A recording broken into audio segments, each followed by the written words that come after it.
Hi, Joe. Hi Sam, nice to see you again, and thank you for the opportunity to answer questions. My name is Joe Browse. I'm the Fleet Business Development Manager for Seawind. We are part of the Global Marine Group, and my role within the business is to actively search and hopefully secure contracts for CTVs, or crew transfer vessels, for the offshore wind farms. I'm going to ask you 4 questions today, short and sweet ones. The first one being, what do you like about your work? I like what we're providing, something that to the world which needs to happen, and we are a big part of that, and a big part of helping bring it to the UK, Europe, and slowly the rest of the world as well. So, yeah. Absolutely. So what exactly do Seawind do? Seawind provide a number of things to the offshore wind farms. So predominantly CTVs, which are crew transfer vessels, the vessels that provide passenger and cargo transfers to the offshore wind industry, as well as providing assistance with ROV works and survey works, as well as there's a whole array of needs for a CTV to transfer personnel to the offshore platforms, as well as the offshore accommodation vessels, and all sorts. But we also have other departments which deal in the technician side of things. So they will deal with the work on the turbines, anything from subsea and topside inspections to temporary power contracts, cable installation projects. So we deal with quite an array of Fantastic. things. So is it all around the coast of the UK, or are there particular areas that Seawind work in the most? No, we work all over the UK and Europe.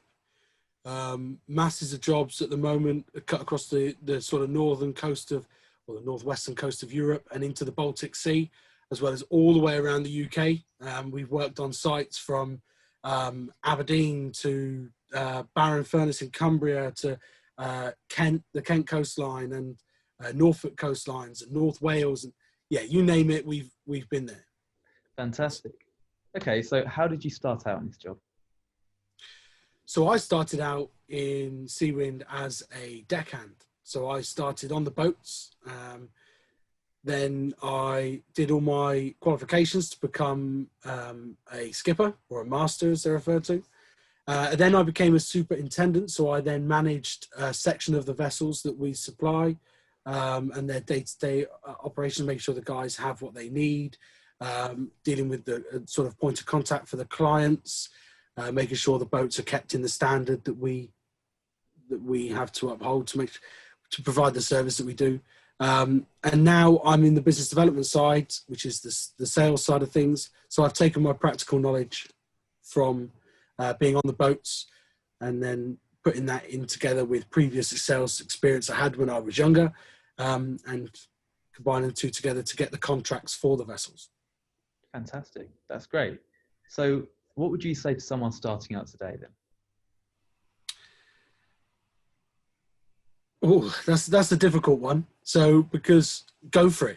Definitely. It's the industry to be in for sure. I mean, it pays well, it looks after its staff really, really well, no matter what section you work in. Whether you decide to climb turbines, whether you decide to drive or anything like that, you're going to have a great opportunity, a great progression opportunity in the massive companies that are out there. So take the plunge and go for it.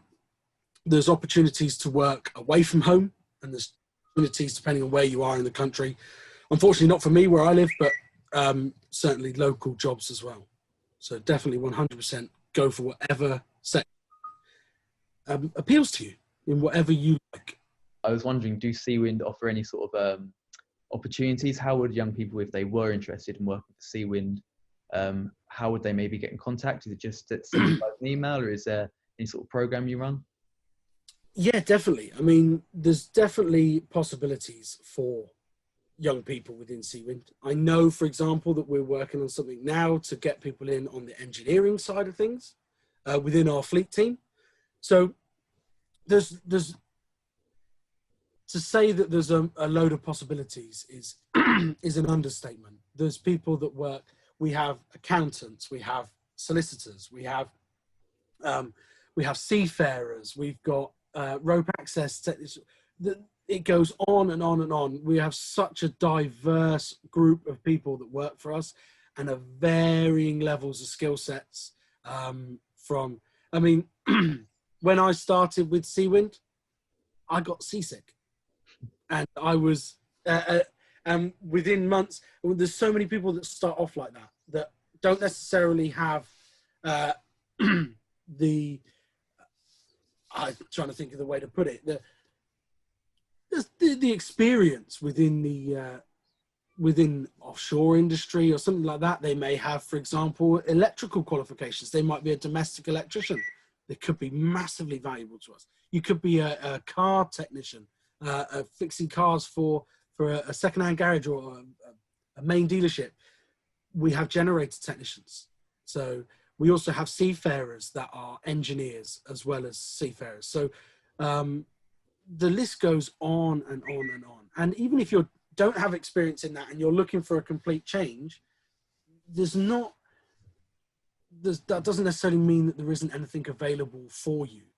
We have loads of people, myself included. In fact, other than my GCSEs, I have no qualification to my name other than the Master 200 ticket that I took to become a skipper. Wow. So I don't have an A-level. I've not been to college or university or anything like that. So you don't have to think that you need degrees to be able to do it at all. The possibilities are there.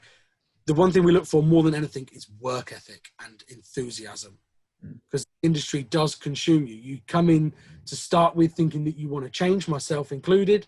I had to get out and about. I had to do something that was outdoors. I love boats. I'm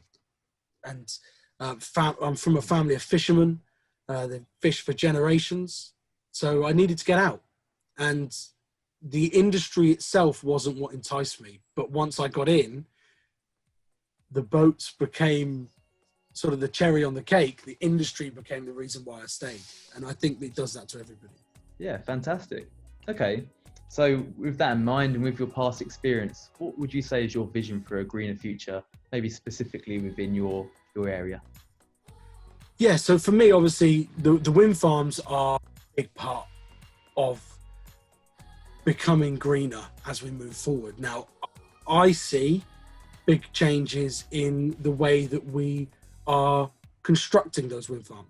A lot of the vessels that we use at the moment aren't necessarily as green as the solution that they're providing in the long term. So I see the opportunity there to bring things to the market. So very much like hybrid and electric cars are now entering the market and slowly phasing out petrol and diesel vehicles, I see the same thing happening with boats. And the problem is, if you run out of power in a car, you pull over to the side of the road and you can get recovered. With a boat, it's slightly more complicated than that, so the technology needs to come on a bit more. But we as a company are about to launch one of the first-in-class hybrid vessels to the industry, and are working in the background at more possibilities as well. So that's the way I definitely see it going. There's hydrogen options, but I see electric as the main focus.